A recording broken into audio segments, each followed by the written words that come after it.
got a very sensitive gag reflex. Oh, dear. And the mixture of that and that... Are you all right? Do you want to...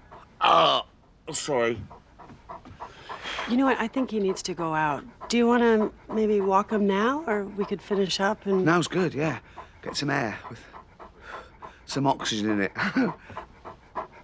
You're across between Carl and David Brent. Exactly, I know. So, I'm like, yeah, but you'll get there. You'll get to his level. So, one of the things, you conquered podcast, radio, Flanimals, which I pre-ordered, never got. I hold you responsible. No, that's not my fault. I think it is. Okay. But you've done all these things. Was it inevitable that you were going to be the star of a movie as well? Is that the only medium you thought you left to conquer? Or? Well, myself and Stephen really thought my first lead in a film would be one that we'd written. But this script came along, and I turned everything down for about 5 years. I was offered films for various reasons, and this came along, and I just thought, this is the best script I've ever read. And it also, I got that funny feeling reading the character, because I thought, this is me. I could have written this, and it's... And so, I called David Kep, and then we came over and we worked on the script together and made it, very me. And then even on the day, he let us, we had Lib, which is great fun. I mean, the very first scene we shot was the scene with me and Greg in the bar, when he's telling me that, New York is full of ghosts. And we were cracking up and changing. I was going off on tangents, and David Kep was laughing as well, ruining takes. And after about 2 hours, he came over and went, "Do you think we could do one take as it is in the script?" Every person that I've ever interviewed that has worked with you, I always ask them about you, and they always say the same thing, that you can't get through a take, and that there's a million things. I mean, I laugh. Yeah, I laugh. I can't. I'm not a real actor. But I've seen you on your guest appearance on Alias. After I saw that, I realized that you could probably do anything on screen, but you just can't. Oh, I ruined all the takes there as well.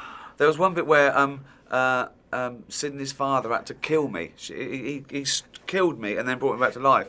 And I'm lying there. Jennifer Garner comes in and goes, "Dad, what have you done?" And he had to say, "Get the defibrillator," which is the funniest thing in the world. I'm playing dead when someone says, "Get the defibrillator." I go, and after about the 15th take, it's 3 a.m. Victor went, "If you laugh again, I really will kill you." David Brent, Andy Millman, and Pincher, they're kind of all hated characters, but they're all different. Yeah, well, there's, I suppose that loosely I do that sort of comedy of embarrassment. I play the awkward putz, yeah. But I think one that can be redeemed. I mean, you laugh at the things he says because he's often right.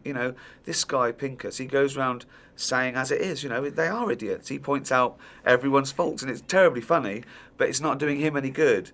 And sooner or later, you've got to learn that you've got to change really if you're going to get anywhere. But it's funny to watch. I'm sure the dog in this movie was the most trained dog in the world. But at any point, did you think this dog could just attack me? It was big, wasn't it? Yeah. And it was meant to bark. And I said, it's never going to bark. And it never barked. It never barked. It was meant to bark. It didn't bark. It'd never work again, that dog. It was great. And it was late. And I came in there and they said, "Oh, the dog's late." I went, "What? The dog's keeping me waiting? What do I have to do to get some respect in this town?"